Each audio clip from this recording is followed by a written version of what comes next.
လုံးပဲမင်္ဂလာပါလို့ခရစ်တော်နာမ၌ပြန်လည်လို့ဆက်ပါရယ်ကျွန်တော်တို့ဒီညမှာဒီဗျာဒိတ်ချမ်းလေ့လာခြင်းကိုကျွန်တော်တို့ဆက်လက်လုပ်ဆောင်သွားမှာဖြစ်ပါရယ်လွန်ခဲ့တဲ့ချိန်မှာတော့ကျွန်တော်တို့ဒီနောက်ဆုံး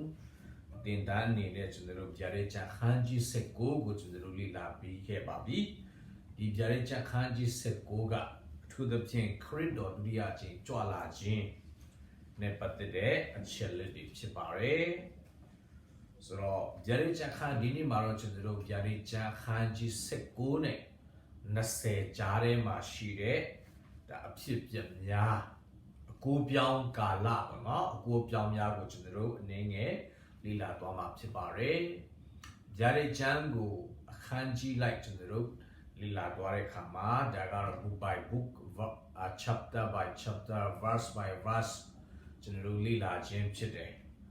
biblical theology သဘောအရလေ့လာခြင်းဖြစ်တယ်လို့တော့ညာလည်းပဲဒီဗျာဒိတ်ချမ်းဟာဒီခေတ်ကာလနောက်ဆုံးသောကာလနဲ့ပတ်သက်တဲ့ကျမ်းစာအုပ်ဖြစ်သောကြောင့်ကျွန်တော်တို့ဒီ dispensation လို့ခေါ်တဲ့ခေတ်ကာလအပိုင်းခြားအထူးသဖြင့် systematic theology လို့ခေါ်တဲ့ဒီစနစ်ကြပေါ့နော်ဓမ္မဗေဒဒီအချိန်ကာလနဲ့ပတ်သက်ပြီးတော့မှနောက်ဆုံးသောကာလနဲ့ပတ်သက်ပြီးတော့မှဒါလေ့လာတဲ့ပေါ့နော်ဒီရှုထောင့်ကနေလဲကျွန်တော်တို့ဒါတစ်ခါတလေထက်ကြားညက်ပြီးတော့မှဒီအတူတကွလေ့လာတာဖြစ်ပါတယ်ကျွန်တော်တို့ဒီတခမ်းပြီးတခမ်းပဲသွားတာမဟုတ်ပဲနဲ့နောက်ဆုံးသောကာလเนาะဒီခေတ်ကာလအပိုင်းခြားရှုထောင့်ကနေလဲကျွန်တော်တို့ကြားညက်ပြီးတော့မှဒါတင်ဆက်သွားတာဖြစ်ပါတယ်ဒီညမှာတော့ဖြစ်ကျွန်တော်တို့ဗျာဒိတ်ချမ်းခန်းကြီး19ဆိုရင်ခရစ်တော်ဒုတိယအကြိမ်ကြွလာခြင်းကိုဒါဖော်ပြချက်ဖြစ်တယ်အခန်းကြီး20ကျတော့နှစ်ခရစ်တော်ရဲ့လောကမှာနှစ်ထောင်အုပ်စိုးခြင်းနှစ်ထောင်နိုင်ငံတော်အကြောင်းဖြစ်ပါတယ်သို့တော်ညာလည်းပဲဒီ19နဲ့20ကြားထဲမှာအကိုပြောင်းကာလမှာဒီဖြစ်ပေါ်တဲ့အခြေအနေပေါ့နော်တချို့ကိုကျွန်တော်တို့လေ့လာသွားမှာဖြစ်ပါတယ်ဆိုတော့ပထမအနေနဲ့ဒီခရစ်တော်ပြန်လာတဲ့အချိန်မှာသို့မဟုတ်ဘီရန်ကြီးကာလအဆုံးသတ်တဲ့ချိန်နှစ်တစ်ထောင်ကိုပြောင်းခါစဒီကြားကာလမှာဧတရီလဂျူးလူမျိုးများရဲ့အခြေအနေဆိုပြီးတော့မှကျွန်တော်တို့ကောင်းစင်ငယ်ပေးထားပါတယ်ဧတရီလလူတွေကဘယ်လိုအခြေအနေရှိမလဲခရစ်တော်ပြန်လာတဲ့အချိန်မှာเนาะသို့မဟုတ်ဒီဘီရန်ကြီးကာလအဆုံးသတ်ခြင်းနဲ့နှစ်တစ်ထောင်ကာလကြားထဲမှာဘယ်လိုအခြေအနေရှိလဲဧတရီလဂျူးလူမျိုးများရဲ့အခြေအနေဂျူးလူမျိုးများရဲ့အခြေအနေကိုကျွန်တော်တို့ကြည့်မယ်ဆိုရင်ကျွန်တော်တို့တင်တိုင်းရဲ့အစပိုင်းမှာပြောတဲ့အတိုင်းဒီနောက်ဆုံးသောကာလမှာဘီရန်ကြီးကာလ9နှစ်စခါနေမှာစတဲ့ခါမှာဂျူးရဲ့အခြေအနေကတော့သူတို့ဘာဖြစ်မလဲပြည်တော်ပြန်ကမ္ဘာနိုင်ငံတီးတီးကနေဣသရေလနိုင်ငံကိုပြန်လာကြမှာဖြစ်ပါတယ်အရင်ထစ်ဘူးပြီးတော့မှပြန်လာမှာဖြစ်တယ်ပြီးရင်ဗိမာန်တော်တတိယဗိမာန်တည်ဆောက်ဖို့ရန်သူတို့ကစိတ်ဆန္ဒပြင်းပြမှာဖြစ်တယ်ပြီးမှဂေါဂand မာဂေါဂဆိုတဲ့ရုရှားဦးဆောင်တဲ့မြောက်ပိုင်းကနေရုရှားဦးဆောင်တဲ့မဟာမိတ်အထူးသဖြင့်ဒီအီရန်တို့နော်အစ္စလာမ်ညွန့်ပေါင်းအစိုးရနဲ့အစ္စလာမ်မဟာမိတ်နဲ့ပူးပေါင်းပြီးတော့မှဣသရေလကိုတိုက်ခိုက်မှာဖြစ်တယ်အဲ့ဒီနေရာမှာဣသရေလကအနိုင်ယူနော်အနိုင်ယူမှာဖြစ်တယ်ဆိုတဲ့အကြောင်းတွေဖြစ်ပါတယ်ဆိုတော့ antichrist ပေါ်လာတဲ့ခါမှာကြတော့ antichrist အစကြီးထွားတဲ့အချိန်မှာတော့ဂျူးလူမျိုးတွေနဲ့ဒါ9နှစ်စာချုပ်မဲ့ပြည်ညင်တဘောတူစာချုပ်စုမဲ့ antichrist ရဲ့ support ထောက်ခံမှုကိုဂျူးတွေကအပြည့်အဝရတော့ကြောင့်ဗိမာန်တော်ဆောက်ခွင့်ရမယ်သို့တော်ညာလည်းပဲဘီရန်ကြီးကာလအလဲပထမ3နှစ်ခွဲမှာ antichrist သူ့ရဲ့ပြည်ညင်စာချုပ်သဘောတူညီချက်ကိုပယ်ဖျက်မယ် ပဲဖြစ်ပြီးရင်ဂျေရုဆလင်မြို့ကိုတိုက်ခိုက်သိမ်းပိုက်မယ်ဂျေရုဆလင်မြို့မှာနေ့တိုင်းလုပ်တဲ့ရစ်ပူဇော်ခြင်းတွေရက်ခိုင်းမယ်အဲ့ဒါပြီးသွားရင်ကိုဖျားလို့ကြွေးကြော်မယ်ကိုကိုးကွယ်ဖို့ရန်သူကဥပဒေပြဋ္ဌာန်းမယ်ပြီးရင်သူ့ကိုကိုးကွယ်ဖို့တာမကသူ့ရဲ့ရုပ်ထုမှာဂျေရုဆလင်ဗိမာန်မှာစိုက်ထူမယ်ကျမ်းစာကဒါကိုဒါယွန်ရှာပွဲရာဆိုပြီးတော့မှအမြဲတမ်းသုံးနှုန်းထားပါတယ်။အဲ့ဒါပြီးသွားရင်ဂျူးတွေကသူ့ရဲ့ရုပ်ထုကိုကိုးကွယ်မှာဘူးသူ့ကိုခရစ်တော်အနေနဲ့လုံးဝလက်ခံမှာမဟုတ်ဘာကြောင့်လဲသူကလည်းဂျူးလူမျိုးမဟုတ်ပါတေးကြတယ်ဂျူးလူမျိုးတွေလုံးဝလက်မခံနိုင်ဘူးနော်ယေရှုကိုလက်မခံသေးတဲ့နောက်မှာသူ့ကိုလည်းလက်မခံဘူးနော်အဲ့ဒါနဲ့ဂျူးလူမျိုး၃ပုံ၂ပုံကဒီဗေဒကြီးကာလမှာဒုတိယဗေဒကြီးကာလမှာအသက်ခံရမှာဖြစ်ပါတယ်၃နှစ်ခွဲမှာနော်တချို့ကတော့ဘုရားသခင်ပြင်ဆင်ထားတဲ့ရွေးကောက်ထားတဲ့အကြံကျွန်းတချို့ကတော့တောင်ပေါ်သို့မဟုတ်တော့ပုံမှန်ဖြစ်ပါတယ်နော်ဆိုတော့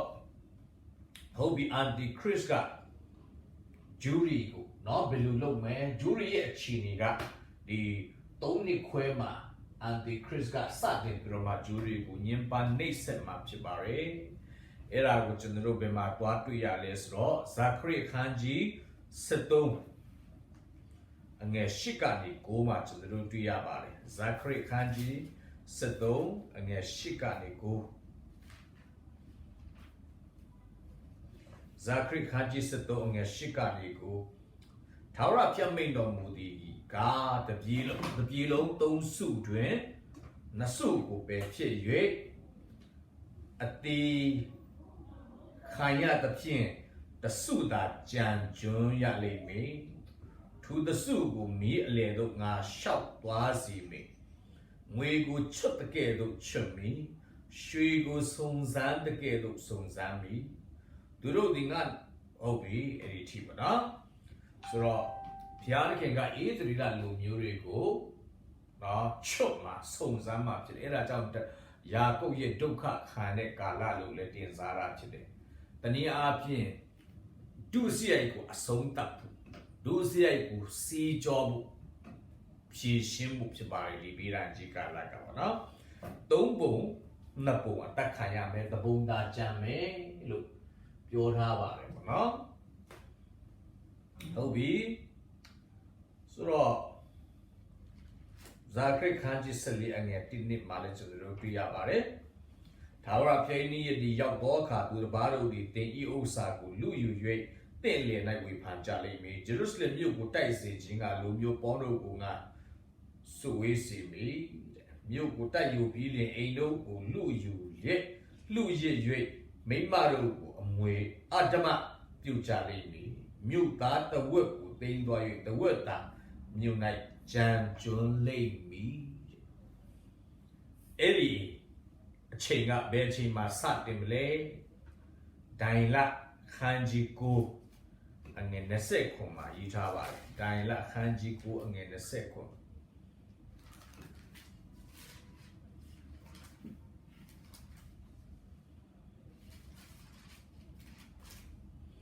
ဒိုင်လခန်းကြီးကိုအငယ်20ခုမှာ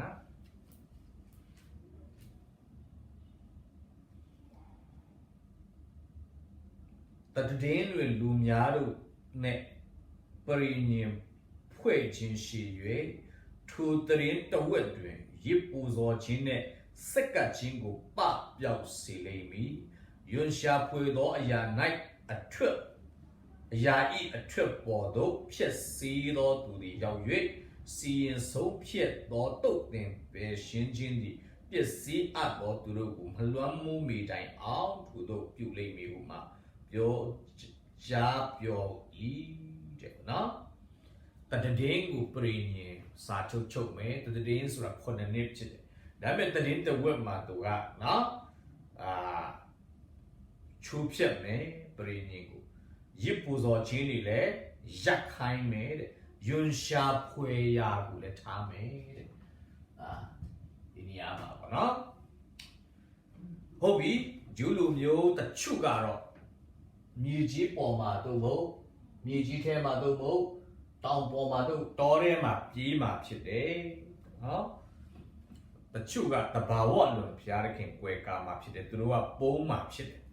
အဲ့ဒါကိုဗျာဒိတ်ချမ်းခန်းကြီး7ထဲမှာကျွန်တော်တို့တွေ့ရပါတယ်ဗျာဒိတ်ချမ်းခန်းကြီး7အငယ်73ကနေ16ကျွန်တော်တို့ကြည့်မယ်ဆိုဗျာဒိတ်ချမ်းခန်းကြီး7အငယ်73ကနေ16ထဲမှာတွေ့ရပါတယ်ထိုအခါမြေကြီးကိုထိုနဂါးဒီမြေကြီးတို့ကိုကြလေကိုသိမြင်လေတော့တာယုတ်ကြားကိုဖွားမြင်သောမိမကိုမြင်စေ၏တာယုတ်ကြားကိုဖွားမြင်တဲ့မိမဆိုတာဂျူးလူမျိုးဣသရေလကိုစားပြုတာဖြစ်တယ်မိမသည်ထိုမွေနဲ့လွတ်၍တကာလနကာလကာလတဝက်ပတ်လုံးကျွေးမွေးခြင်းကိုခံရအယက်တီးဟူသောတောအယက်တို့ပြန်နိုင်မိအကြောင်းရွှေလင်းတက်ကြီး၏အတောင်တစ်ဖက်ကိုရလေ၏တကာလနကာလကာလတဝက်3နှစ်ခွဲပုံမှုရကျွေးမွေးခြင်းခံရမဲ့တောတဲကိုပြင်ဆင်ထားတဲ့ပုံခွင့်ရတယ်တဲ့ဣသရေလကတိဘေးဒဏ်ကြီးကာလ3နှစ်ခွဲတချို့ကတောထဲမှာပုံမှာဖြစ်တယ်တဲ့15မှာထိုအခါမိမကိုရီအဟုန်ဖြစ်မျောသွားစေခြင်းကတကားသည်မိမိခရွင်းတွေကမြည်ရည်စေးတဲ့ကဲ့သို့ရေကိုမိမနောက်၌ထုတ်လေ၏ညီကြီးသည်မိမကိုမှားဆ၍မိမိခရွင်းကိုဖွင့်ပြေးလျင်နဂါး၏ခရွင်းတွေကထုတ်ပြီးသောမြည်ရည်ကိုမြူလေ၏နဂါးသည်မိမကိုအညိုထား၏ဘုရားသခင်၏ပြည့်ညတ်တော်တို့ကိုကျင့်၍ယေရှု၏သက်သေခံတော်မူခြင်းကိုဆွဲလန်းသောသူတည်းဟူသောထိုမိမ၌ကျွမ်းသောအမျိုးအနွယ်ကိုစစ်တိုက်ခြင်းကသွား၏ဒီတချို့ကတော်ထဲမှာပုံတဲ့အခါမှာမြေကြီးကဖွင့်ပြီးတော့မှသူ့ကိုကယ်တင်တယ်တဲ့ဒီမိမကိုဂျူးလူမျိုးဒီမိမကိုဒီဣသရေလကိုအန်တီခရစ်ကစာတန်ကတတ်ခွင့်မရတဲ့အခါမှာအမျက်ထွက်ပြီးတော့မှမိမနဲ့သက်ဆိုင်တဲ့အကြံကျွန်းတွေယေရှုကိုယုံကြည်တော်သူတွေကိုညင်ပနေစတဲ့တိုက်ခိုက်ခြင်းကထွက်တယ်တဲ့ဆိုတော့တချို့တွေအန်တီခရစ်ကတတ်ခွင့်မရတဲ့အခါမှာကြံနေသေးတဲ့မြို့ထဲမှာကြံနေသေးတဲ့ဂျူးလူမျိုးတို့မဟုတ်ယုံကြည်သူတွေကိုအန်တီခရစ်ကပြင်းထန်စွာသူတို့ကိုတိုက်ခိုက်ညှင်းဆဲမှာဖြစ်တယ်ဆိုတဲ့အကြောင်းဖြစ်ပါတယ်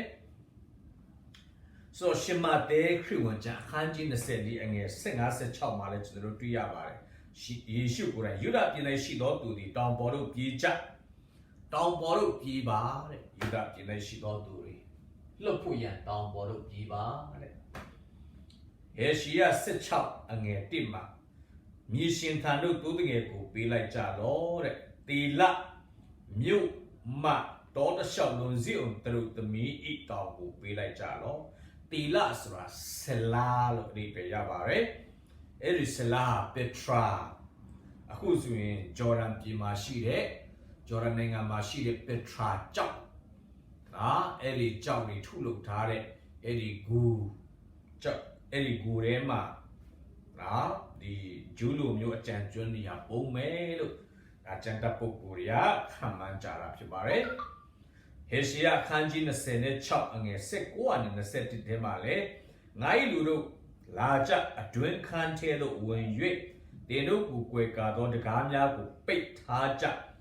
အမျက်ကာလလွန်သည့်တိုင်အောင်ခဏသာပုံရှောင်၍နေကြလော့အမျက်တော်ကာလမှာဧတရီလလူတွေအခန်းထဲမှာပုံမှုအရာဘုရားသခင်ကဒါငူးဆော်တာဖြစ်ပါတယ်တတိပေးတာဖြစ်ပါတယ်ဂျူးလူမျိုးတချို့ကပုံးမှာဖြစ်တယ်တဲ့နော်မြေကြီးထဲကတောင်ပေါ်တော်သူကိုနော်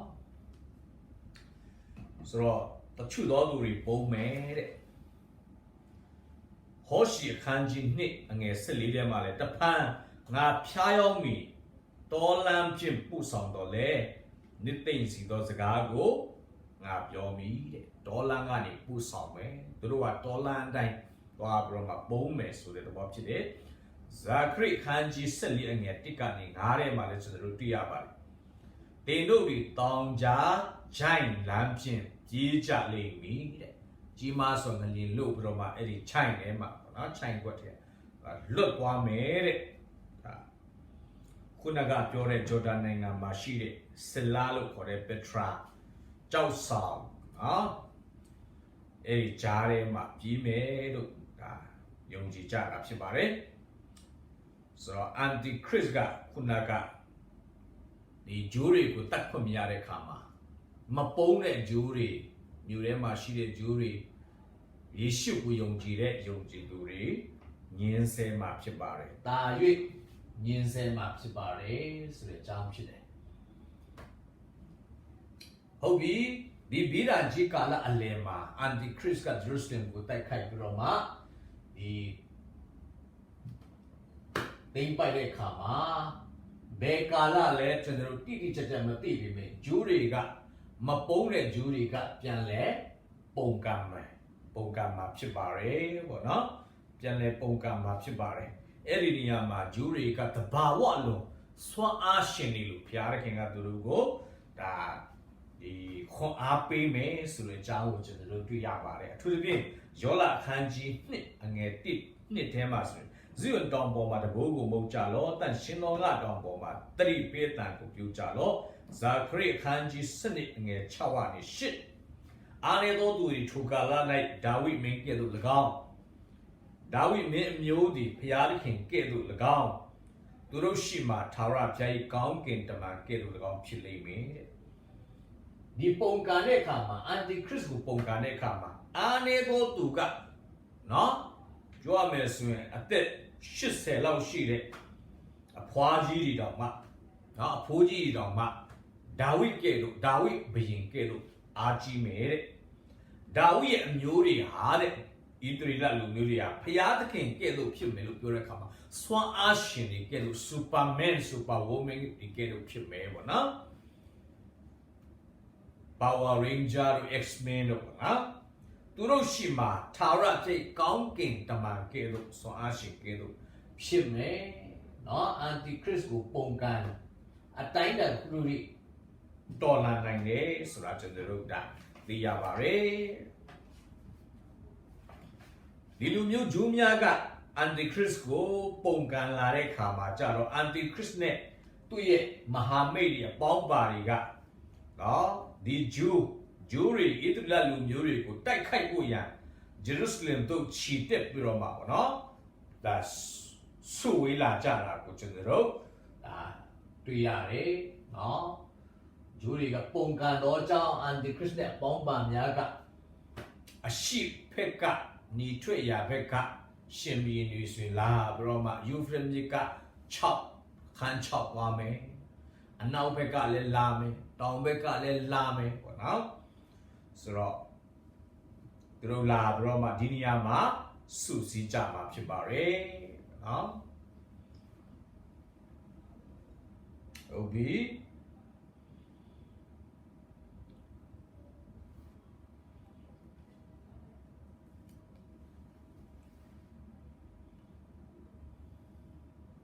ဗီရန်ကြီး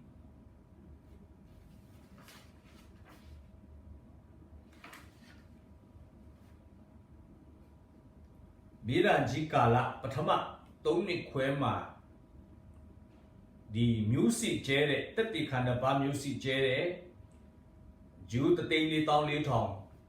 ဒါကျဲခဲ့တဲ့မျိုးစစ်တွေဟာဒီချိန်မှာအပင်ပေါက်လာမှာဖြစ်တယ်ဂျူးတွေကတနည်းအားဖြင့်ပြောရမယ်ဆိုဒီလိုမျိုးဒါတိုင်းနိုင်ငံတွေရဲ့စစ်တပ်တွေကဝိုင်းရန်ပိတ်ဆို့ခြင်းခံရတဲ့အခါမှာသူတို့ရဲ့ဝိညာဉ်မျက်စိပွင့်လာမယ်ပထမ3နှစ်ခွဲမှာတက်တိခန္ဓာပါယူ3,400,000သူတို့ကျဲခဲ့တဲ့မျိုးစီပြန်မတ်မိပြီးတော့မှဝိညာဉ်မျက်စိပွင့်ပြီးတော့မှယေရှုဟာမရှိယဖြစ်ကြောင်းသူတို့လက်ခံလာမှာဖြစ်ပါတယ်နော်လက်ခံလာဒီနဲ့အမျှဒီဂျူးတွေဟာရှိတဲ့နေရာကနေမရှိယကိုသူတို့ကလက်ခံယုံကြည်ဆုတောင်းပြီးတော့မှနော်အဲ့ဒီကြံနေသေးတဲ့将军主动蹦的蹦个给点不一样，卡瑞多个抓拉嘛是吧嘞？我呢，有的为你们是蹦不嘛，卡瑞多个啊，可配来看的看嘛，也修个，都抓拉嘛是的，要啦看几滴，俺10多万的10里几枚数，哦，一波黑都。小弟我古有木追加咯，一不连咯木上路，你单加咯，俺偏儿个木咯上路拉加咯，小弟我古我列，人家咯一加咯，家木个保证不做的个，多老爷不做的个个，电脑偏儿个印度那没识个别你加比的个，啥想到钱个看他加咯。秋千说这样个情况，叫人家咯，在制度嘛啥月，制度比他们帮助，个电脑片跟他那片印度那思维月，他那片啊，一叫家咯，那就是边一波的嘛啥月，把崩嘛一不做钱，马路亚罗个安迪克里斯卡，一下看他嘞，那这都马路亚慢慢地个啥上面，奥黑面。第二天是苏刀咩，为你们是波兰咩，耶稣啊，没事啊，皮的是那个，啊，都民拉咩，都个给点不一样，耶稣个可配拉咩，咋可以看见神呢？俺的世界呢，实的，接住了个看呀到的宝，the spirit of grace，接住了个，那背的为你，苏刀这个背的为你，苏刀是的为你，那里钱嘛。都老包嘛，都老嘛，接住了，我看见到的包，苏达不是那表到的包，我大卫没有，就是没有打了，包到俺多老的片，都老的秘密都拖跑到俺个，后面也在里面，要这到大决把的我追你单的给到拖多准，我追你单你在里面，大决把的那几的给到那金也在里面。magi do chain we had the dream mo nyu ma ngu jwe ni dan ke do thu kala nai Jerusalem nyu ma ji swa do ngu jwe ni dan chin shi lai me de đó chế số rồi win nhỉ sự đau win nhỉ tụi đâu bỏ mà tôi lo đây không mà win nhỉ mình sẽ buồn rồi mà tụi đâu nó là nét thô bạo thà đấy Giêsu đó tụi nó nhìn làm mấy đấy đó thì chú lùm nhiều đi à Giêsu tuyệt ngô chuyên nhị tam mẹ tụi nó na chỉ số ngô chuyên nhị tam mẹ đi chạy không mà đi chỉnh chạy đó khởi đó cả tụi nó tuyệt làm áp chứ đấy Zachary Khan chỉ sẽ đồ nghe shika ni cú mà lại chúng nó sẽ lấy tùy à mà đấy thảo ra phía mình nó mua đi cả được đi lông tông su luyện là su của bé phía dưới thì khai nhận được phía the su đã chân chuẩn ya lấy mi thu the su của mi lấy được ngã sau đó thì mình ngồi ngồi chút cái đồ chút mi suy của sông山cái đồ sông山mi tu lúc thì ngã nằm mà của bắt na biểu dưới na thòng ngã na thòng mi tu lúc của ngã ít lùm yếu của dưới ngã khó vào mi tu lúc cái này thảo ra phía đi ngã lúc ít phía cái này chết ở mù đi hú quân khan trả lấy mi tông su na su đi mi ta su cha mẹ phía cái ngã sự sử dụng ra mẹ ấy chính cha phía của ở hết sự đau là mẹ đấy đây là khán chỉ sân đi anh nghe tim mà thô cả là này thì nhiều ta chỉ nói ý mũ của song đó ở xin gì Israel luôn nhiều quả thu thiên tinh đấy đó còn cái bạn xin gì mấy khi là đi Michael đi bỏ là lên mi luôn nhiều ta dùng tầm nhiều nhặtဖြစ်đi cả là mà sao thu cả là đây màဖြစ်phú đó xin đâu cả là đi dọc lên mi Babylon đi tính bay ra cho phú số mày Ashur đi tính bay ra cho phú số mày Ekadu Piri, Ekadu Egyptari, Ninsera de Pusume, Shoma Sita Ninsera de Pusume, di Galaga. Dabi me Thu Gala Ka, Sazon Night, saying with the Miado, they Yuda Chino di, Gelu Chino, Yauchani me, Alum no Mobahu, Tombo the Bonga, Gelu Chin, Hayama Chibare, Yoma Siti in the Sechop. Thu đốc chán xa này nhỉ, ý tự ra lùa bao độ thì kê tiền chín độ dọc trả lên mít ဂျူးမှန်ရင်ကဲတင်ချင်းရမယ်လို့မဆိုလိုပါဘူးဒီဘေးဒဏ်ကြီးကာလနော်ပြေဆုံးသွားတဲ့အခါမှာကြံကျွန်းတဲ့သုံးပုံတစ်ပုံကအားလုံးကဲတင်ချင်းရမှာဖြစ်တယ်ဆိုတော့ကြံပတ်ဖြစ်ပါတယ်ကျန်းစာချက်ဟူမူကားကေလို့တော်တခင်ဒီဇိအွန်တောင်ပေါ်၌ပေါ်ထွင်း၍မတရားသောအမှုကိုယာကုအမျိုးသားတို့မှလွှဲတော်မူလက်တန်းတဲ့လွှဲတော်မူလက်တန်းနော်အကြံကျွန်းသုံးပုံတစ်ပုံသောဂျူးရီယာအားလုံးကဲတင်ချင်းရမယ်နော်ဂျူးမရင်ကဲတင်ချင်းရမယ်ဘာပဲလို့ဆိုတဲ့ပုံစံမဟုတ်ပါဘူးရှမတဲခရစ်ဝင်ကျမ်းခန်းကြီး23အငယ်39မှာလည်းကျွန်တော်တို့တွေ့ရပါတယ်ငါစုဒီကသာရဖျားရဲ့အခွင့်နဲ့ကြွလာတော်သူသည်မင်္ဂလာရှိစီတော်ဟုတေတို့မပြောမိတိုင်အောင်ယခုမှစ၍တင်တို့ဒီငါမျက်နှာကိုမမြင်ရကြဟုမိန်တော်မူ၏ယေရှုကိုယ်တိုင်ပြောတာဖြစ်တယ်သာရဖျားအခွင့်တော်နဲ့ကြွလာတော်သူသည်မင်္ဂလာရှိတယ်မင်္ဂလာရှိတယ်မင်္ဂလာရှိတယ်လို့ခင်ဗျားတို့မကြွေးကြော်မချင်းငါရဲ့မျက်နှာကိုခင်ဗျားတို့မမြင်ရတော့ဘူးတဲ့တနည်းအားဖြင့်ပြောမယ်ဆိုရင်အဲ့လိုမျိုးကြွေးကြော်တဲ့အခါမှာပဲယေရှုကကြွလာမှာဖြစ်တယ်ဆိုတဲ့အကြောင်းဖြစ်ပါတယ်ဒါကတော့သခင်ယေရှုကြွလာတဲ့အခါမှာဂျူးလူမျိုးရဲ့အခြေအနေဖြစ်ပါတယ်ဒုတိယကတော့အန်တီခရစ်နဲ့အပေါင်းပါများယေရှုခရစ်ဒုတိယအကြိမ်ကြွလာတဲ့အခါမှာယာရိစကူမှာအန်တီခရစ်နဲ့အပေါင်းပါသူ့ရဲ့မဟာမိတ်များတိုင်းနိုင်ငံများရဲ့အခြေအနေဘယ်လိုရှိမလဲကျွန်တော်တို့ခုနကပြောတဲ့အတိုင်းပဲတိုင်းနိုင်ငံတွေကစုစည်းလာမယ်ဣသရေလဂျေရုဆလင်ကိုတိုက်ခိုက်ဖို့ရတချို့ကတော့ဒီလိုပြောပါတယ်အန်တီခရစ်ကိုတိုက်ဖို့ရသူတို့ကစုလာမယ်ဒါပေမဲ့အခြေအနေမျိုးကြောင့်အန်တီခရစ်နဲ့မဟုတ်တော့ဘဲနဲ့အန်တီခရစ်နဲ့ပူးပေါင်းပြီးတော့မှဣသရေလကိုတိုက်မယ်လို့တချို့ခံရတယ်ဒါပေမဲ့ကျွန်တော်ယုံကြည်တာကအန်တီခရစ်ရဲ့လက်အောက်ခံတော့အန်တီခရစ်ရဲ့မဟာမိတ်ဖြစ်တယ်ဒီတိုင်းနိုင်ငံတွေကဘာကြောင့်လဲကျွန်တော်ဗျာဒိတ်ထဲမှာကျွန်တော်ကြည့်တဲ့အခါမှာအဲ့ဒီညဉ့်ညမ်းတဲ့ဝိညာဉ်၃ပါး၃ကောင်ကရှင်မင်းဒီတိုင်းနိုင်ငံတွေလှည့်ဖြားပြီးတော့မှအာမီဂီဒုံစစ်ပွဲကြီးဆင်နွှဲရသူတို့ကိုလှည့်ဖြားတာဖြစ်တယ်အန်တီခရစ်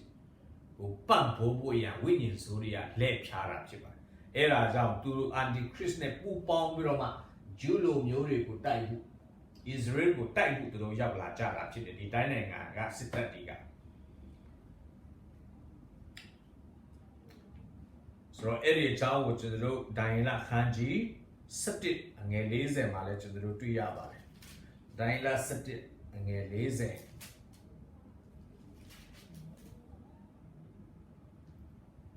တာယာသောပြည်ကိုလည်းဝင်၍အများသောသူသည်လည်း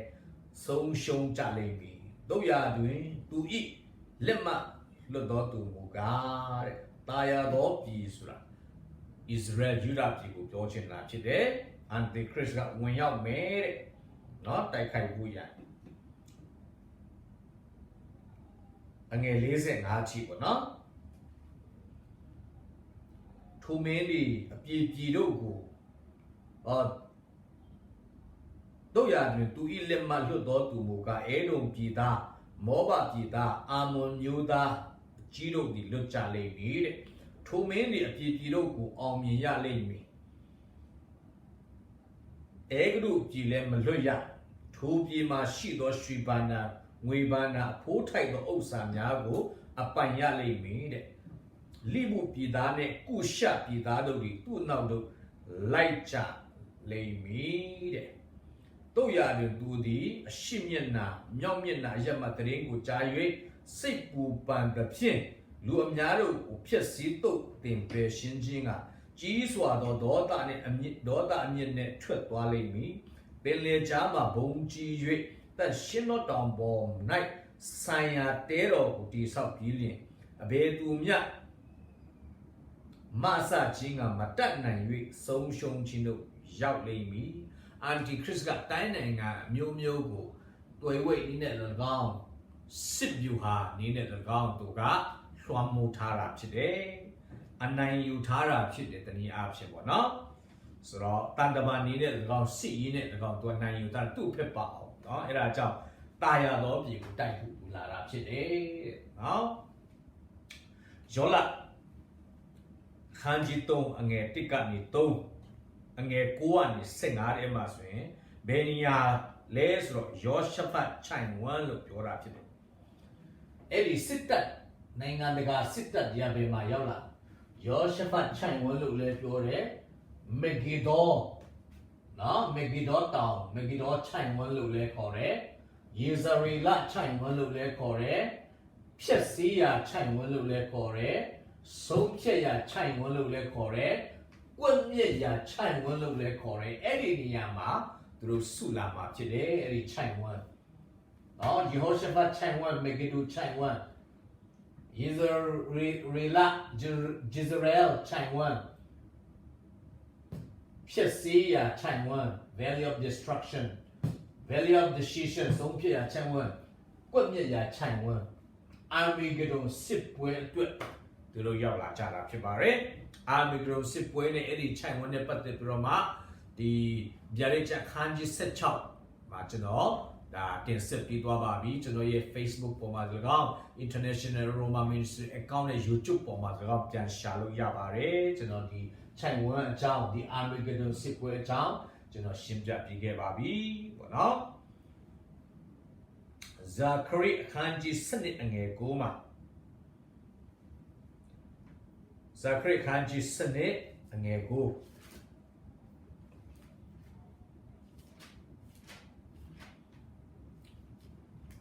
ဒီတိုင်းနိုင်ငံကြီးကဘာဖြစ်သွားမလဲထိုကာလ၌ဂျေရုဆလင်မြို့ကိုတိုက်လာတော်လူမျိုးပေါင်းတို့ဒီဖျက်ဆီးခြင်းကငါအားထုတ်မိရားရခင်ကဖျက်ဆီးမှဖြစ်တယ်သူတို့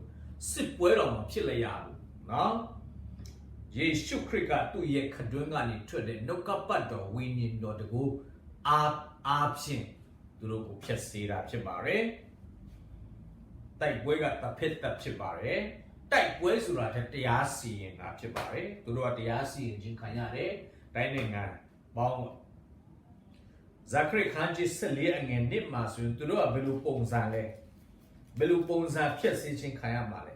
ဇာခရစ်ခန်းကြီး14ငယ်1ဂျေရုဆလင်မြို့ကိုတိုက်လာသောလူမျိုးပေါင်းတို့၌ထာဝရဘုရားပေးတော်မူသောဘေးဒဏ်ဟူမူကားခြေဖြင့်ရက်ရစ်ပင်သူတို့အသာရော့ပြစ်လိမ့်မည်မြစ်အိမ်၌မြစ်လုံးရော့ပြစ်လိမ့်မည်ရှာဒီလည်းခတွင်း၌ရော့ပြစ်လိမ့်မည်သူတို့ရဲ့မြစ်လုံးဒီနော်သူတို့ခြေထောက်ဒီနော်သူတို့ရှာဒီကပြောရမယ်ဆိုရင်ဒါဒီလေဖြတ်မယ်ပေါ့နော်ကျွန်တော်တို့ဗီဒီယိုထဲမှာကျွန်တော်တို့တွေ့ရပါတယ်ဟို sci-fi ကားတွေမှာတိတ်ပံကားတွေမှာဒီတိတ်ပံကားပဲဖြစ်မော်ကားတွေကြည့်တဲ့အခါမှာသူတို့တိုက်ခိုက်တဲ့အခါမှာသူတို့ရဲ့ထူးဆန်းတဲ့လက်နဲ့စွမ်းအားနဲ့နော်တိုက်ခိုက်တဲ့အခါမှာတချို့ရန်သူတွေကရက်တဲ့နေရာမှာပဲဒီလိုပဲနော်လုံးဝမလုံနိုင်ပဲနဲ့ပေါ့နော်လေဖြတ်တယ်လို့ပေါ့နော်ဒါတောင့်ကြီးနေသွားတဲ့ပုံစံပေါ့နော်ယေရှုခရစ်ကသူ့ရဲ့နှုတ်တော်ထွက်တကိုးနဲ့စီရင်တဲ့အခါမှာရက်တဲ့နေရာမှာပဲသူတို့ကအားပစ်နော်လေဖြတ်တဲ့ပုံစံဖြစ်သွားမယ်ရှာတော်မှာနော်သူတို့ရဲ့အဆက်ထဲမှာကတ်စသဖြင့်ဆိုတော့ဂျာရက်ချန်ခန်းကြီး16အငယ်7နဲ့18မှာအာမီဂဒုံစစ်ပွဲအကြောင်းကျွန်တော်တို့တွေ့ရပါတယ်ဂျာရက်ချန်19အငယ်19နဲ့19မှာလည်းကျွန်တော်တို့ဆက်လက်တွေ့ရပါတယ်ဂျာရက်ချန်14အငယ်14ကနေ20ထဲမှာတော့အဲ့ဒီအာမီဂဒုံစစ်ပွဲမှာဆိုရင်သွေးကမိုင်ပေါင်း180ကျော်ပေါ့နော်180မိုင်ကြီးသွေးကအဲ့ဒီအာမီဂဒုံတောင်ကနေအာမီဂဒုံချိုင်ဝမ်ကနေဂျေရုဆလင်ထိပေါ့နော်သွေးကစီးဆင်းမှာဖြစ်တယ်မိုင်180ကျော်အဲ့ဒီသွေးရည်စီးချောင်းရဲ့အမြင့်ကတော့ပေါ့နော်မြင်းဆက်ကျိုးထိနော်မြင့်တက်မယ်တဲ့မြင်းဆက်ကျိုးဆိုတာမြင်းပစက်ထိသွေးကမြင့်တက်နော်သွေးကမြင့်တက်မယ်အရှည်ကတော့မိုင်ပေါင်း180ကျော်ထိစီးဆင်းမယ်သွေးကြီးပဲအဲ့ဒါကိုဟေရှေယကဘယ်လိုပြောထားလဲ ဟေရှာ30နဲ့ဒီအငယ်3မှာဟေရှာ30နဲ့ဒီအငယ်3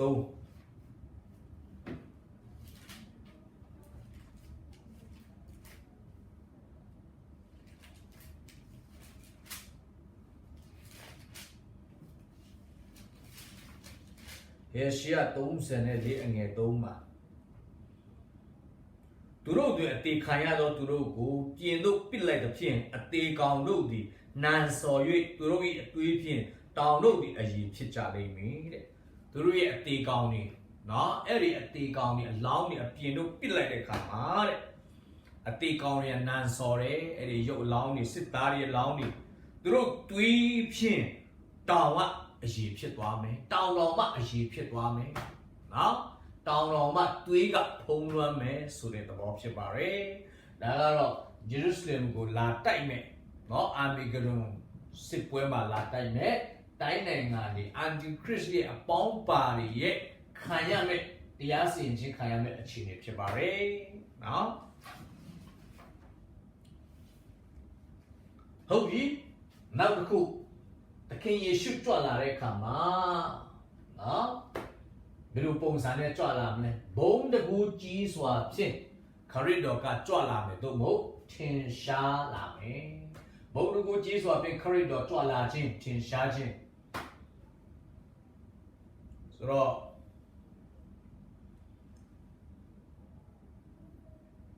ဟေရှာယခန်းကြီး63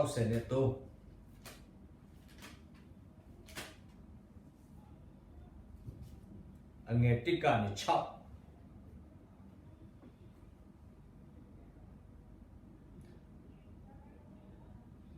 ခရစ်တော်ကဘယ်နေကြွလာမလဲဆိုတော့အဲရုံပြည်ဘက်ကနေကြွလာမယ်တဲ့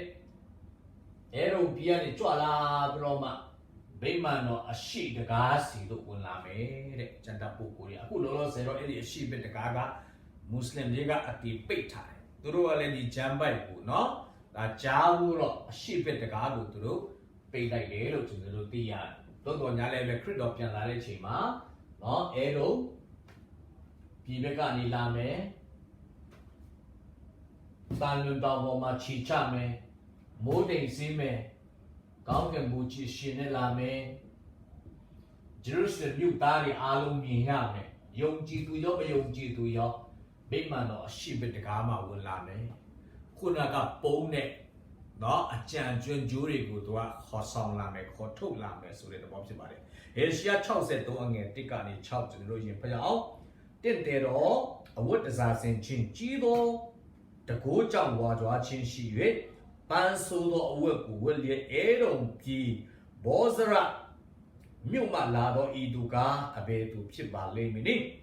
ဖြောင့်မတ်ခြင်းတရားကိုဟော၍ကဲတင်ခြင်းကတကိုးကြီးသောငါပေလိကိုရောသည်အဘဲကြောင့်နေသောအဝတ်ကိုဝတ်တော်မူသည်။အဝတ်တော်သည်စပြစ်သည်ကိုနှင်းနေသောသူ၏အဝတ်နှင့်အဘဲကြောင့်တူပါသည်။စပြစ်သည်ကိုငါတယောက်တည်းနှင်းနေရပြီလူများထဲကတယောက်မျှမပါသူတို့ကိုငါအမြင့်ထွက်၍ကြော်နှင်းပြီးပြင်းစွာအမြင့်ထွက်၍နှိမ့်နှင်းပြီးသူတို့အသွေးတွေငါအဝတ်ပေါ်မှာဖြန်းလျက်ရှိပြီငါအဝတ်တစားရှိသမျှကိုငါဆိုးပြီးအပြစ်ပေးသောနေ့ရက်ကိုငါအောက်မေ့ပြီငါရွေးနှုတ်သောသူတို့၏နှစ်သည်ရောက်လာပြီငါကြည့်ရှု၍မဆသောသူမရှိမိုက်တွေသောလဲထောက်ပင့်သောသူမရှိထို့ကြောင့်ကိုလက်သည်ကိုအဖို့ကဲတင်ခြင်းကိုပြုပြီကိုဒေါသအမျက်သည်ကိုထောက်ပင့်ပြီလူများကိုအမျက်ထွက်၍ကြော်နှင်းပြီးပြင်းစွာအမျက်ထွက်၍ကြက်နှိမ့်နှင်းပြီးသူတို့အသွေးကိုမြေပေါ်မှာသွန်ပြီးစပြစ်ရည်ပေါ့နော်စပြစ်တီးနှင်းတဲ့ကဲတော့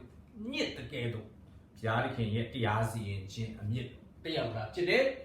အဲ့မှာအဲရုံဒီဘက်ကနေလာတယ်အဲရုံဆိုတာဘယ်နေရာလဲနော်ဓမ္မဟောင်းတွေကအဲရုံအာမွန်မောဘဒီလူမျိုးနေထိုင်တဲ့နေရာအခု modern အခုခေတ်မှာဆိုရင်တော့ဂျော်ဒန်နိုင်ငံထဲမှာရှိပါတယ်အဲ့ဒီဂျော်ဒန်နိုင်ငံကလည်းပဲအဲ့ဒီအဲဒုံပြည်ကလည်းပဲအဲ့ဒီတိုင်းနိုင်ငံတွေကလည်းအန်တီခရစ်ရဲ့ ကျူးကျော်ခြင်းတိမ့်ပိုက်ခြင်းမခံရဘူးလို့ဒိုင်ယေလကပြောပါတယ်အကြောင်းရှိပါတယ်ဘာကြောင့်လဲအဲ့ဒီဂျော်ဒန်မှာရှိတဲ့ပက်ထရာလို့ခေါ်တယ်ပေါ့နော်အဲ့ဒီဂူထဲမှာဂျူးလူမျိုးတွေနော်ဗိရန်ကြီးကာလ3နှစ်ခွဲအဲ့မှာပုံဖို့ဖြစ်ပါတယ်နော်အဲ့ဒါကြောင့်အန်တီခရစ်ရဲ့ကျူးကျော်ခြင်းထဲမှာသူတော့မပါဘူးနော်လွတ်ချင်းရတယ်ဒိုင်လာခန်းကြီး7ခုနကဖတ်ပြတာကျမ်းပိုက်ထဲမှာရှိပါတယ်ဒိုင်လာခန်းကြီး7အငယ်41ထဲမှာရှိပါတယ်တာယာသောပြည်ကိုလည်းဝင်၍အများသောသူတို့၏ဆုံးရှုံးကြလိမ့်မည်တို့ရတွင်သူ၏လက်မှလွတ်တော်သူမူကားအဲဒုံပြည်မောဘပြည်သားအဲဒုံပြည်သားမောဘပြည်သားအာမွန်အမျိုးသားကြီးတို့သည်လွတ်ကြလိမ့်မည်ဘာကြောင့်လဲတော့မသိဘူးဘုရားသခင်ကနော်အဲဒုံမောဘအာမွန်ပြည်ကိုအန်တီခရစ်လက်ထဲကိုမပေးဘူးတနည်းအားဖြင့်အခုကဲဆိုဂျော်ဒန်ပြည်ဂျော်ဒန်နိုင်ငံကအန်တီခရစ်လက်ကနေလွတ်မြောက်မှာဖြစ်တယ်ဘာကြောင့်လဲသူ့ရဲ့လူမျိုးတချို့တွေအမှပုံခိုင်းတော့ကြောင့်ဖြစ်နိုင်တယ်လို့အကြံပြပုဂ္ဂိုလ်တွေကပြောထားပါတယ်3နှစ်ခွဲရစ်နဲ့ဆို1260ဘုံမဲတဲ့ဗျာဒိတ်ချခန်းကြီး7နှစ်အငယ်6မတ်24:46နော်ပက်ထရာဆိုတော့ခရစ်တော်ပြန်လာတဲ့အခါမှာအဲဒုံပြည်ဘက်ကနေပြန်လာမယ်ဂျော်ဒန်ဘက်ကနေပြီးရင်လူပုံစံနဲ့ဂျေရုဆလင်မြို့သားရမြင်ရမယ်ခြေဆောင်ခြင်းနဲ့ဒုတိယပြန်ကြွလာခြင်းမတူဘူးဆိုတာကျွန်တော်ရှင်းပြချင်ပါတယ်ခြေဆောင်ခြင်းမှာယုံကြည်သူပဲမြင်ရမှာဖြစ်တယ်ခရစ်တော်ပြီးရင်ခရစ်တော်ကမြည်ကြီးမထိဘူးအာကာတအလယ်မှာနော်ပေါ်လာပြီးတော့ကျွန်တော်တို့ကဝိညာဉ်တော်အားဖြင့်ခြေဆောင်ခြင်းခံရမှာဖြစ်တယ်အာကာတလမ်းခုလက်အလယ်မှာကျွန်တော်တို့ဆုံရမှာဖြစ်တယ်ယူလူမျိုးရဲ့မင်္ဂလာဆောင်ပွဲအကြောင်းကျွန်တော်ရှင်းပြပြီးသွားပြီလမ်းမှာဆုံတာဖြစ်တယ်သူတို့တားနေသူတို့သမီးဒါပေမဲ့ခရစ်တော်ဒုတိယကြိမ်ကြွလာတဲ့အခါမှာတရားစီရင်တဲ့ဖို့ရန်ကြွလာတဲ့အခါမှာတော့သူ့ကိုယုံကြည်သူရောမယုံကြည်တဲ့သူကဘာသူကဘာသားအားလုံးမြင်နေရမှာဖြစ်တယ်လန့်ရမှာဖြစ်တယ်ကြောက်နေရမှာဖြစ်တယ်ဆိုတဲ့အကြောင်းဖြစ်ပါတယ်ဇာခရိအခန်းကြီး7အငယ်37မှာသူ့ကိုလှန်နဲ့ထိုးတဲ့ဂျေရုဆလင်မြို့သားဂျူးလူမျိုးတွေတော်မှမြင်ပြီးတော့မှငိုကြွေးရကြမယ်ဇာခရိအခန်းကြီး7အငယ်30ကနေ7ဖြစ်ပါတယ်ဇာခရိ7အငယ်30ကနေ7ဂျေဇရောကိုခံရသောသူခုနကဖတ်ပြီးသွားပြီဆုတောင်းပတနာပြုသောသဘောကိုငါဒါဝိမြို့ဂျေရုဆလင်မြို့သားတို့ပေါ်မှာငါသွန်းလောင်းသဖြင့်သူတို့သည်မိမိတို့ထိုးဖောက်သောငါကိုရှုမြင်ရကြလိမ့်မည်တဲ့ဘယ်လောက်တော့ငိုကြွေးမလဲဂျေရုဆလင်မြို့သားတွေဂျူးလူမျိုးတယောက်တည်းသောသားတွေ့အဘသည်ငိုကြွေးမိတန်တကယ်တော့ထိုသူသည်ငိုကြွေးမိတန်ကြလိမ့်မည်သားဦးတွေ့အဘသည်နာကြီးတကယ်တော့နာကြီးကြလိမ့်မည်တဲ့ဂျူးလူမျိုးတွေကမြင်မယ်နော်နောင်တရမယ်ငိုကြွေးမယ်နောက်တစ်ချက်ကပါလဲယေရှုခရစ်ကတန်လွန်တောင်ပေါ်ကနေကောင်းကင်ကိုနော်တက်ကြွတကယ်တော့တန်လွန်တောင်ပေါ်မှာခြေချဆင်းသက်မှာဖြစ်တယ်ခြေချဆင်းသက်ပြီးတော့မှတန်လွန်တောင်ကနှစ်ချမ်းကွဲမှာဖြစ်တယ်ဇာခရိခန်းကြီး14အငယ်3နဲ့4ထဲမှာရှိပါတယ်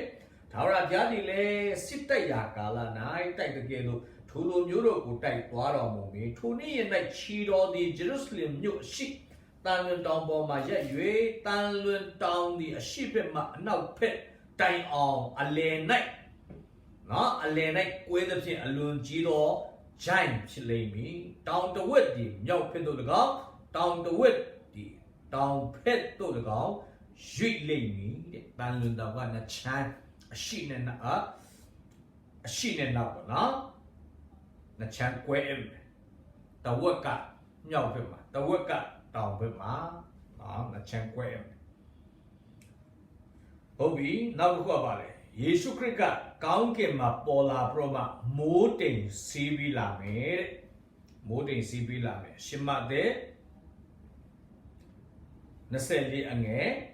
19ကနေ31မှာတွေ့ရတယ်လို့လုကာ21အငယ်25 28မှာတွေ့ရတယ်လောကီသားများငိုကြွေးမယ်တဲ့အာမေဂဒွန်စစ်ပွဲမှာလွတ်မြောက်သူ့မို့မတည်ပဲနဲ့အသက်ရှင်တဲ့နော်အသက်ရှင်သေးတဲ့မယုံကြည်သူများတရားစီရင်ဖို့ရန်ဆူဆေးမှာဖြစ်တယ်တရားစီရင်ဖို့ရန်ဆူဆေးမှာဖြစ်တယ်နောက်တစ်ချက်ကတော့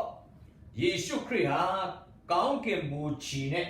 သူကြွဆင်းလာမှာဖြစ်တယ်ကောင်းကင်ဘုံကြီးလို့ပြောတဲ့အခါမှာကောင်းကင်တမန်တွေပါဝင်တယ်တန့်ရှင်းသူတွေပါဝင်တယ်အဲ့ဒါကိုဗျာဒိတ်ချက်ခန်းကြီးဆက်ကိုလွန်ခဲ့တဲ့ဒါရက်မှာကျွန်တော်တို့သင်ပေးတာဖြစ်ပါတယ်ဘောနော်ဒါကတော့ယေရှုခရစ်ဘုံတဘူကြီးစွာနဲ့နော်ကြွလာမယ်တိတ်ကိုကြွလာမှာမဟုတ်ဘူးဘုံကြီးစွာနဲ့ကြွလာမှာဖြစ်တယ်ကဘာသူကဘာသားရဲ့နော်အမြင်မှာကြွလာမှာဖြစ်တယ်ဟုတ်ပြီနောက်တစ်ခုကတော့ယေရှုခရစ်ကြွလာတဲ့အခါမှာရွေးကောက်ခံသူများမာတုရအနေနဲ့အသက်မခံရဘဲနဲ့အသက်ရှင်သေးတဲ့ဂျူးလူမျိုးပဲဖြစ်ဖြစ်ယေရှုကိုယုံကြည်သူပဲဖြစ်ဖြစ်ဘယ်လိုခြေနေရောက်လဲသူကြွလာတဲ့အခါမှာဂျာဇတ်ပြောတဲ့အတိုင်းကောင်းကင်တမန်များကအရက်လေးမျက်နာကနေသူတို့ပုံတဲ့လူတွေရောနော်ရှိတဲ့နေရာနေဆုဆေးမှာဖြစ်တယ်ဆိုတဲ့အကြောင်းကိုရှင်မသက်ခရစ်ဝင်ကျမ်းခန်းကြီးနော်24အငယ်31မှာကျွန်တော်တို့တွေ့ရပါတယ်ရှင်မသက်24အငယ်31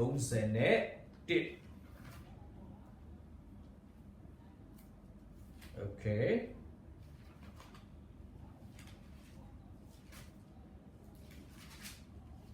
ရှမသက်24ငယ်31လူသားသည်မိမိတမန်တို့ကိုစီလွ၍တပူခရာကိုပြင်းစွာမုတ်စေတော်မူသဖြင့်သူတို့သည်ရွေးချယ်တော်မူသောသူတို့ကိုအရက်လေးမျက်နှာကောင်းကင်အောက်ထက်ဝန်းကျင်တို့မှခေါ်၍စုယုံကြတတ်ကောင်းကင်အောက်အရက်လေးမျက်နှာနေကြံနေသေးတဲ့ယုံကြည်သူတွေဂျိုးတွေကိုအသက်ရှင်သေးတဲ့စုစည်းမှာဖြစ်တယ်။ဟုတ်ပြီနောက်တစ်ချက်ကတော့ခရစ်တော်ဒုတိယကျင့်ကြွလာတဲ့အခါမှာအသက်ရှင်သေးတဲ့အာမီဂရွန်စစ်ပွဲမှာမတည်ဘဲနဲ့ကြံနေသေးတဲ့မယုံကြည်သူတွေမြောက်များစွာရှိမှာဖြစ်တယ်။အဓိကအဖြစ်အာမီဂရွန်စစ်ပွဲမှာတော့စစ်သားတွေမယုံကြည်သူစစ်သားတွေတိုင်းနိုင်ငံစစ်သားတွေတရားစီရင်ခြင်းခံရမှာဖြစ်တယ်။အသက်ရှင်သေးတဲ့မယုံကြည်သူတွေတော့မဟုတ်ကြဆင်းတဲ့ကောင်းကင်တမန်တွေနော်ကဘာဦးမတိုင်ခင်ကလေးကကြဆင်းတဲ့ကောင်းကင်တမန်တွေသူတို့ရဲ့ကံကြမ္မာရောပါဖြစ်သွားမလဲတရားစီရင်ခြင်းခံရမယ်အဓိကသူနဲ့စိတ်ခွဲခြားမယ်သူနဲ့စိတ်တရားစီရင်ခြင်းရှိမယ်နော်အဲ့ဒီချိန်ကနေသူတို့တိုက်ရိုက်ငရဲမြင့်အိုင်ကိုနော်တရားစီရင်ခြင်းပြီးသွားတော့ကြောင့်မယုံကြည်အသက်ရှင်သေးတဲ့မယုံကြည်သူတွေကောင်းကင်တမန်ကြဆင်းတဲ့နတ်ဆိုးဝိညာဉ်ဆိုတွေကတိုက်ရိုက်သူနဲ့စိတ်ခွဲပြီးသွားရင်ငရဲမြင့်အိုင်ကိုပြစ်ချခြင်းခံရမှာဖြစ်ပါတယ်အဲ့ဒါပြီးသွားရင်တော့တရားစီရင်ခြင်းတန့်ရှင်းရင်နဲ့နှစ်ထောင်အတွက်အကိုးပြောင်းလာမှာဖြစ်တယ်ဆိုတော့ကြဆင်းသွားတဲ့ကောင်းကင်တမန်နတ်ဆိုးဝိညာဉ်ဆိုးများဟာတရားစီရင်ခြင်းခံရမယ်ဘယ်သူကတရားစီရင်မလဲယေရှုခရစ်ဦးဆောင်ပြီးတော့မှအသင်းတော်ကတရားစီရင်ခြင်းခံရမယ်ဆိုတဲ့အကြောင်းကိုတိကောအခန်းကြီး6အငယ်3မှာရှင်ပေါလုကရေးထားပါတယ်တိကောအခန်းကြီး6အငယ်3တိကောအခန်းကြီး6အငယ်3ငါတို့ဒီကောင်းကင်တမန်တို့ကိုတရားစီရင်မယ်ဟုမတိကြသလောတဲ့တို့ဖြစ်၍လောကီအမှုတို့ကိုစီရင်ထိုက်သည်မဟုတ်လောငါတို့ကကောင်းကင်တမန်တွေတော်တရားစီရင်မဲ့အသင်းတော်တွေယုံကြည်သူတွေဖြစ်တယ်တဲ့ဘယ်ချိန်မှလဲမိလန်ကြီးကာလပြီးဆုံးသွားတဲ့အခါမှာဒိုးနဲ့စိတ်ခွဲ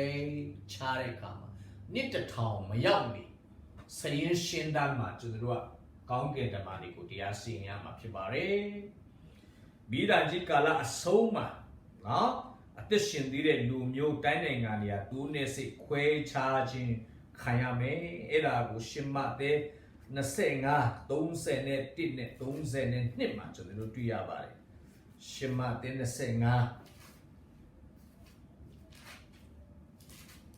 32မှာကျွန်တော်တို့တွေ့ရပါတယ်32မှာအထူးသဖြင့်တွေ့ရပါတယ်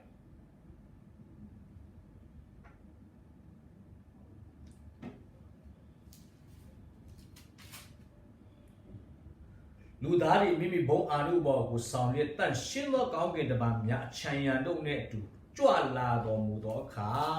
တဲ့ ဘုံရှိသောပလင်ပေါ်မှထိုင်၍ရှိတော်တဲ့လူမျိုးပေါင်းတို့ကိုစုဝေးစေသဖြင့်တိုးထင်းသည်တိုးနှင့်စိတ်တို့ကိုတခြားစီခွဲထားတဲ့ကဲ့သို့လူအပေါင်းတို့အတီးအခြားခွဲ၍တိုးတို့ကိုလက်ရတော်ဘက်စိတ်တို့ကိုလက်ဝဲတော်ဘက်၌ထားတော်မူလတံrapture လို့ခေါ်တဲ့ခြေဆောင်ခြင်းနဲ့ဒုတိယအချိန်ကြွလာခြင်းမတူပါဘူးခြေဆောင်ခြင်းကယုံကြည်သူတွေကောင်းကင်ရမှာသူတို့ပဲမြင်ပြီးတော့မှခြေဆောင်ခြင်းခံရမှာဖြစ်တယ်ဒုတိယအချိန်ကြွလာခြင်းကတော့မြေကြီးမှာအသက်ရှင်သေးတဲ့လူတွေတိုးနဲ့စိတ်ခွဲခြားမှာဖြစ်တယ်ဆိုတဲ့အကြောင်းဖြစ်ပါတယ်ဟုတ်ပြီအဲ့ဒီအကူပြောင်းကာလကဘယ်လောက်ကြာမလဲပေါ့နော်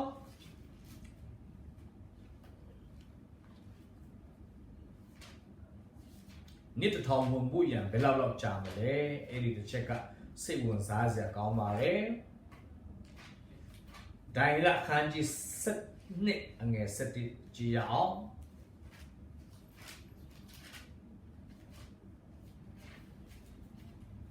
ဒိုင်လာ7အငယ်7ဒိုင်လာ7အငယ်7ဒိုင်လာ7အငယ်7နေ့ရဲ့အစဉ်ပြုရသောဝတ်ကိုပယ်ရှင်း၍ဖြစ်စည်းတတ်သောယွန်ရှာဖွေရာသည်ပေါ်လာပြီးမှအယက်1290ကြာလိမ့်မည်တဲ့ဆိုတော့ကျွန်တော်တို့ဗီဒန်ကြီးကာလဟာ9နှစ်လို့ကျွန်တော်တို့သိရတယ်9နှစ်ကိုကျွန်တော်တို့ရက်နဲ့တွက်တဲ့အခါမှာ1260ဖြစ်ပါတယ်ပထမဗီဒန်ကြီးကာလ3နှစ်ခွဲကရက်နဲ့ဆိုရင်1260နော်1260ဖြစ်ပါတယ်အဲ့ဒါပြီးသွားရင်ဒုတိယကလည်းပဲ3နှစ်ခွဲလည်းပဲ1260ဖြစ်ပါတယ်ဒါပေမဲ့ဒိုင်လက်ကပြောသွားတယ်နော်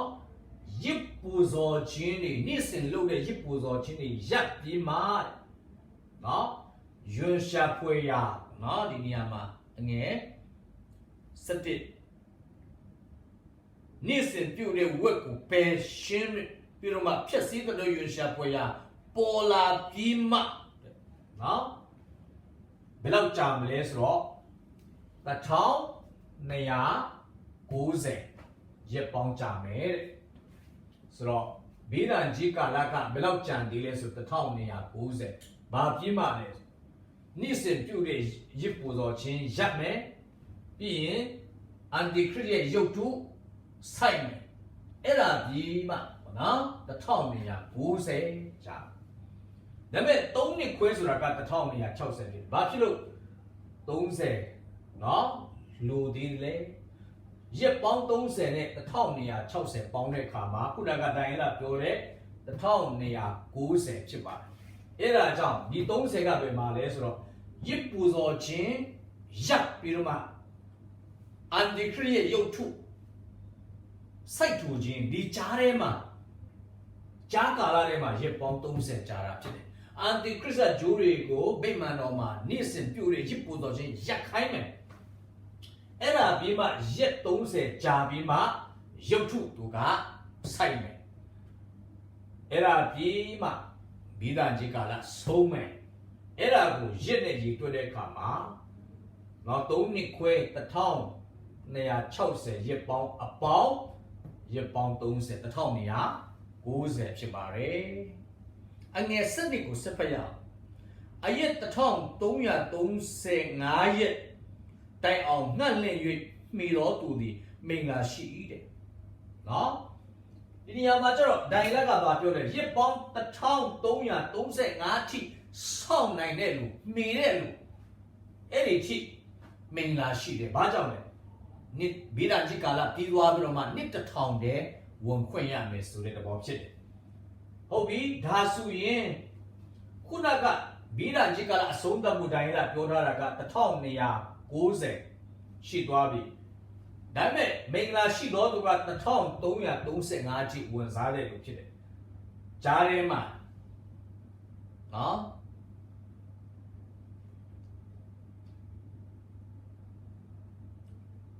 ကြားထဲမှာဘယ်လောက်လို့လဲဆိုတော့နော်ဒီနေ့မှာ sorry ဒီနေ့မှာရယ်45ရက်ကြာတာဖြစ်တယ်45 ဆိုတော့45နဲ့1290 45ဘာအတွက်လဲတရားစီရင်တဲ့ကာလပြီးရင်တန့်ရှင်းရေးလူတီအလောင်းတွေနော်ဒါအာမေဂဒန်စစ်ပွဲဒါအလောင်းတွေတန့်ရှင်းရေးကာလနဲ့တရားစီရင်ခြင်းကာလက45ရက်ကြာမယ်ရစ်ပူဇော်ခြင်းရက်တာနဲ့ရုပ်ထုစိုက်တာကရက်ပေါင်း30ကြာမယ်အားလုံးပေါင်းတဲ့အခါမှာဒုတိယဗေဒံကြီးကာလ1335ရက်ကြာမယ်အဲ့ဒီတိဆောင်းနိုင်တဲ့လူမင်္ဂလာရှိတယ်ဘာကြောင့်လဲဗေဒံကြီးကာလပြည်သွားပြီနှစ်တစ်ထောင်ဝန်စားမဲ့သူဖြစ်တယ်ဆိုတဲ့အကြောင်းဖြစ်ပါတယ်ပေါ့နော်ဟုတ်ပြီနောက်ထပ်ကောင်းစဉ်တစ်ခုကတော့သခင်ယေရှုကြွလာတဲ့ခါမှာနော်ဗေဒံကြီးကာလပြည်သွားပြီဒုတိယကြီးကြွလာတဲ့ခါအာမေဂဒန်ပြည်သွားပြီတရားစီရင်ခြင်းလည်းပြည်သွားပြီတန့်ရှင်းရေးလည်းပြည်သွားပြီဒါဆိုရင်နှစ်တစ်ထောင်ဝင်စားတော့မယ်အဲ့ဒီနှစ်တစ်ထောင်ဝင်စားမဲ့သူများဘယ်သူတွေလဲဗေဒံကြီးကာလမှာအသက်ရှင်သေးတဲ့အကြံကျွန်းဂျိုးတွေပြီးရင် antichrist ရဲ့တပ်ဖြစ်ခြင်းမခံရတဲ့မာတုရမဟုတ်တဲ့အသက်ရှင်သေးတဲ့ယုံကြည်သူတွေနော် antichrist အားလုံးတတ်မှာမဟုတ်ပါဘူးဗေဒံကြီးကာလမှာလည်းအများစုတော့တတ်မှာဖြစ်တယ်တိုးတော့ညာလည်းပဲအာမေဂဒန်စစ်ပွဲထိအတတ်မခံရတဲ့ယုံကြည်သူတွေလည်းရှိမှာဖြစ်ပါတယ်ဂျိုးတွေနဲ့တူဒီလူတွေကဘာခွင့်ရမလဲနှစ်တစ်ထောင်တည်းကိုသူတို့ကလူသားအနေနဲ့အသက်ရှင်သေးတဲ့လူသားအနေနဲ့ဝင်ခွင့်ရမှာဖြစ်တယ်ဆိုတော့အဲ့ဒီဝင်ခွင့်ရတာနဲ့သူတို့ကတော့အသက်ရှင်သေးတဲ့လူသားတွေဝင်ခွင့်ရမယ်ဒါပေမဲ့တီးပြီးသားလူတွေကဘာလုပ်မလဲအထူးသဖြင့်တန့်ရှင်းသူတွေကအဲ့ဒီနှစ်တစ်ထောင်မှာနော်တာဝန်ရာထူးခွဲဝေခန့်အပ်ခြင်းခံရမှာဖြစ်တယ်ကဘာဦးကလေးကဘုရားခင်ကတန့်ရှင်းသူတွေတစ္ဆာရှိသောသူတွေကိုစုချင်းမြတ်မယ်နော်သူနဲ့သူစိုးစံမှုရန်သူကဂတိပေးထားတာဖြစ်တယ်ဘယ်သူတွေပါဝင်မလဲဓမ္မဟောင်းတန့်ရှင်းသူတွေယာတုခွဲဝေခြင်းမှာပါဝင်မယ်ဓမ္မတစ်တန့်ရှင်းသူတွေဗေဒံကြီးကာလမာတုရများပါဝင်မှာဖြစ်ပါတယ်ပေါ့နော်ဓမ္မဟောင်းတန့်ရှင်းသူတွေခရစ်တော်နဲ့တူဆိုးဆန်မယ်ဆိုတာကိုတိုင်လာခွန်ခန်းကြီးခွန်အငယ်18ငယ်နဲ့20မှာကျွန်တော်တို့တွေ့ရပါတယ်တိုင်လာခန်းကြီးခွန်အငယ်18တို့တော်လည်းအမြင့်ဆုံးသောဘုရားခင်ဤတန်ရှင်းသူတို့သည်နိုင်ငံကိုသိမ်းယူ၍ကဘာအစစ်စစ်ဆန်စားကြလက်တန်ဟုအနစ်တွေကိုကြားပြော၏ဓမ္မဟောင်းတန်ရှင်းသူတွေဟာသူတို့နိုင်ငံဘုရားခင်နိုင်ငံတော်ကိုသိမ်းယူမယ်ကဘာအစစ်စစ်ဆန်စားကြမယ်တဲ့အငယ်20မှာရော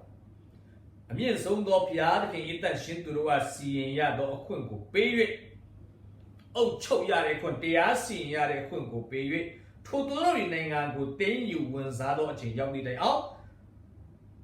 ထိုတန်ရှင်းသူတို့ကိုထိုဂျူရီတန်ရှင်းသူတို့ကိုစစ်တရနိုင်လေ၏တန်ရှင်းသူများကတရားစီရင်ရသောအခွင့်ရမယ်တဲ့နောက်ဓမ္မတိမှာဆိုရင်လေရှမသက်ခရစ်ဝင်ကျမ်းခန်းကြီး19အငယ်28နဲ့30သခင်ယေရှုကတမန်တော်တွေစီမှာဗာပြောလေနော်19အငယ်28ယေရှုကငါမှန်ကန်ဆိုသည်ကားတဲ့29မှာဆိုသူကပေတရုဒီကျွန်တော်တို့ရှိသမျှကိုစွန့်ပြေး၍ကိုတော်နောက်သို့လိုက်ကြပါပြီအဘယ်အကျူရကြမနေဟုရှောက်လေတော့ဓမ္မတိယုံကြည်သူတွေကဘာရမလဲယေရှုနောက်သစ္စာရှိဆိုလိုက်ခြင်းအပြင်ယေရှုကငါမှန်ကန်ဆိုသည်ကအလုံးစုံသောအရာတို့ကိုအတိပြုတ်ပြင်သောကာလ၌လူသားသည်ဘုံရှိသောပလင်ပေါ်မှာထိုင်တော်မူသောအခါနှစ်တစ်ထောင်ကိုပြောနေတာဖြစ်တယ်ငါနောက်သို့လိုက်ကြသောတင်တို့သည်12ခုသောပလင်ပေါ်မှာထိုင်၍ဧတရိဒလူ12မျိုးကိုစစ်ကြောစီရင်ရကြလက်တန်းတဲ့ငယ်30လေးရှိပါတယ်အကျဉ်သူသည်ငါ၏နာမကြောင့်အိမ်လဲမြေကိုနမမိဘအထူးသဖြင့်ဒီဓမ္မတိတမန်တော်တွေဆိုရင်တပည့်တော်တွေဆိုရင်ဂျူးလူမျိုးစစ်နွယ်ပေါ်မှာ那欧洲经地下是眼睛，比如混呀嘛，是的。别人这个啦，但深度的哟，比如把混一样的嘞。别人这个啦，但深度的个，别人讲看见那些，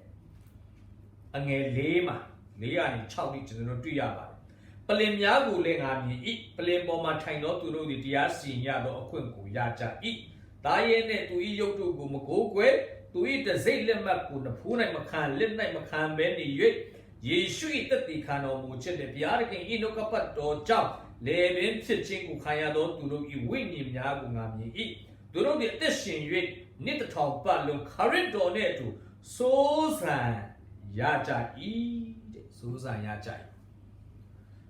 那么好，但新都里要，那么地用基都里要。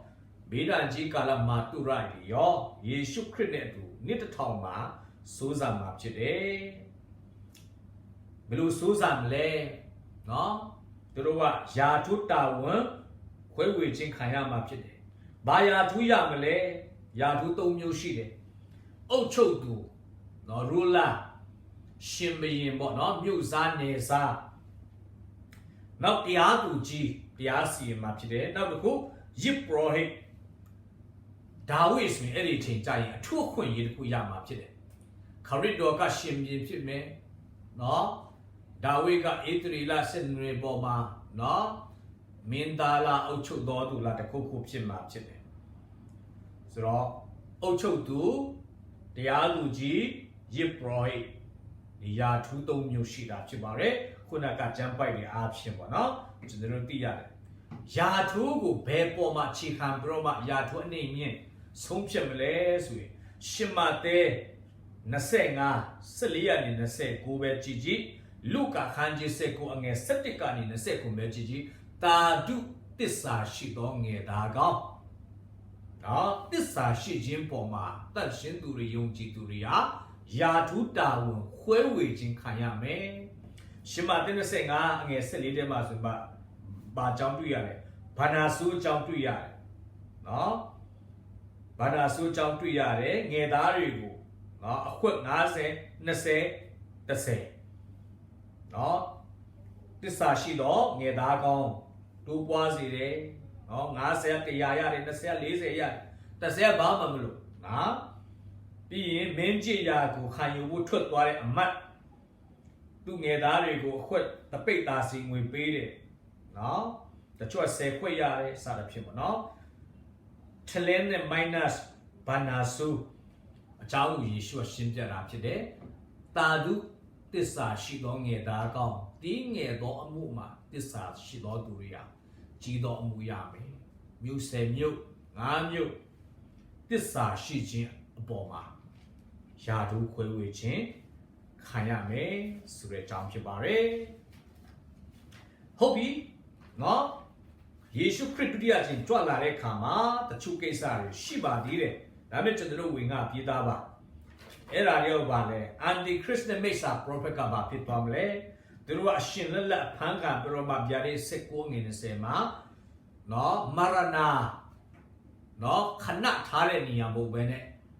စာတန်နဲ့သူ့ရဲ့ပေါင်းပါဒီမယုံကြည်သူအားလုံးနောက်ဆုံးခံရမယ့်နေရာတွားရမယ့်နေရာနော်နောက်ဆုံးငရဲမီအိုင်ပထမဆုံးချပစ်ခြင်းခံရတာဖြစ်တယ်။စာရန်ရောစာရန်ကတော့လောလောဆယ်နှစ်တစ်ထောင်ကာလမှာနှစ်တစ်ထောင်နော်အဘုဆုံလို့ခေါ်တဲ့ abyss ဒီအနစ်ဆုံးသောတွင်ထဲမှာချီနှောင်ခြင်းခံရတာဖြစ်တယ်။ဒါပေမဲ့မကြခင်သူကနှစ်တစ်ထောင်ပြီးသွားတဲ့အခါမှာခဏလွတ်မြောက်မှာဖြစ်တယ်။ပြီးမှအပင်ငရဲကိုပြန်သွားမှာဖြစ်တယ်။ငရဲမိအိုင်ဆိုတော့ယုံကြည်သူမာတုရများထမြောက်မယ်အဲ့ဒီကာလမှာပေါ့နော်တချို့ကြတော့ခရစ်တော်မလာခင်လေးမာတုရများထမြောက်မယ်လို့ယုံကြည်တယ်တချို့တော့ခရစ်တော်ပြန်လာပြီးမှထမြောက်မယ်လို့ယုံကြည်ပါတယ်အဲ့ဒီထဲမှာတချို့ကတော့ဓမ္မဟောင်းနေလဲဒီကာလမှာထမြောက်မယ်လို့ယုံကြည်တယ်လို့တချို့တွေကတော့ခြေဆောင်ခြင်းမှာဓမ္မဟောင်းဒါတန်ရှင်းသူများလည်းထမြောက်မယ်လို့ဒါယုံကြည်တဲ့လူလည်းရှိပါတယ်။ဒါကတော့ခရစ်တော်ဒုတိယကျင့်ကြွလာတဲ့အခါမှာနော်ဂျူရီရဲ့အခြေအနေ anti Christian ပေါင်းပါတိုင်းနိုင်ငံများရဲ့အခြေအနေခရစ်တော်ဘယ်လိုပုံစံနဲ့ကြွလာမလဲရွေးကောက်ခံရတဲ့အသက်ရှင်သေးတဲ့ဂျူးတွေနဲ့ယုံကြည်သူတွေကဘယ်လိုဖြစ်သွားမလဲ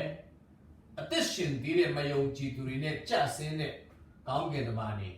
မဖြစ်သွားမလဲနော်တန်ရှင်းသူတွေကအဲ့ဒီချိန်ကြရင်ယာထူးခွဲဝေခြင်းခံရမယ်ဘေးဒဏ်ကြီးကာလအဆုံးသတ်မယ်ဘေးဒဏ်ကြီးကာလကတော့ဒါနှစ်နဲ့ဆိုရင်9နှစ်ဖြစ်တယ်9နှစ်ကိုမချမ်းခွဲမဲ့ဆိုရင်3နှစ်ခွဲ3နှစ်ခွဲပထမ3နှစ်ခွဲရတော့အဲ့လောက်ထိမချမ်းသေးဘူးတကက် the great tribulation ကဒုတိယ3နှစ်ခွဲဖြစ်ပါတယ်နှစ်နဲ့ဆိုရင်1260ဖြစ်ပါတယ် oh sorry ရက်နဲ့ဆိုရင်တို့ကောညာလည်းပဲเนาะအလဲမှာရက်ဒိုင်လာရဲ့ profit ပြုချက်ရဲ့ရက်ပေါင်း30ကိုထပ်ပေါင်းထားပါတယ်ဒါကတော့ဘာချိန်နဲ့ရစ်ပူဇော်ခြင်းဂျူရီရစ်ပူဇော်ခြင်းရက်ခိုင်းတဲ့ချိန်နဲ့ရုပ်ထုနော်စိုက်ထူတဲ့ကြားကာလရက်ပေါင်း30ကြားတယ်အားလုံးပေါင်းတော့1290ဒုတိယဗေဒန်ကြီးကာလ3နှစ်ခွဲက1290နော်ကြားမယ်အဲ့ဒါပြီးသွားရင်တရားစီရင်ခြင်းရှိမယ်တန့်ရှင်းရေးရှိမယ်နော်ဒါကဘယ်လောက်ကြာမလဲ45ရက်ကြာမယ်1290နဲ့45ရက်ပေါင်းတော့1335ရက်ထိစောင့်နိုင်တော်သူနော်စောင့်နိုင်တော်သူအဲ့ဒီအဆုံးထိဝင်စားတော်သူဟာမင်္ဂလာရှိတယ်ဘာကြောင့်လဲဒါပြီးသွားတဲ့အခါမှာနှစ်1000ထဲမှာဝင်ခွင့်ရတယ်လို့ပြောချင်တာဖြစ်တယ်အဲ့ဒါကြောင့်ဒီဗျာဒိတ်ကျမ်း16နဲ့17ကြားထဲမှာဖြစ်လေအားဖြင့်ဝိညာဉ်ရေးရာတိဆောက်စရာဖြစ်ပါစေလို့ဒါဆုတောင်းပြီးနေကျွန်တော်ဆုံးသတ်ချင်ပါတယ်ဖျားရှင်ကောင်းချီးပေးပါစေ